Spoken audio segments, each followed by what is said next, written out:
friends, this is Rachel Zebarth, and I'm really excited to bring video number 2 out of 10 to you guys on the theme of God speaking to his people. In the first video, we talked about God speaking to Adam and Eve and all of humanity henceforth in order to build a relationship with them. And yet in today's video, I want to highlight a man named Abraham that we meet in the beginning of Genesis. What's so interesting about Abraham is that he was a pagan, living in his family's homeland, when out of the blue, a God that he didn't know called him out and said, I want to be your God and I want you to be my people. Go from your homeland and I will make you the father of many nations.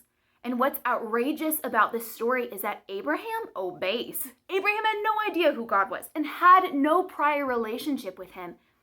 But God spoke to Abraham, and God continues to speak with his people today to give them promises only he can keep.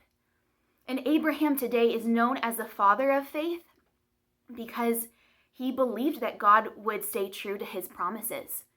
And Abraham didn't see the fulfillment of most of the promises that God gave him. He never got to see his heirs become many, many people, like as numerous as the sand on the seashore or the stars in the sky, but he believed God would do it. And in the same way, the New Testament says that we as believers are Abraham's children. We are the heirs to the outrageous promises that God gave him. And so I want to encourage you today, what are some of those promises that God has given to his people? How did he speak them? And how is he continuing to fulfill them even today?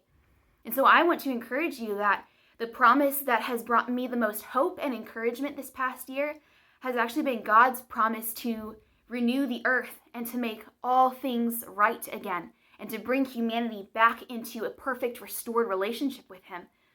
And at the same time, I've been really encouraged by the testimony of Abraham because in the same way, I really feel like the Lord has led me out of the Midwest, out of my home state of Missouri, and is leading me to go do ministry in Amsterdam in 2021.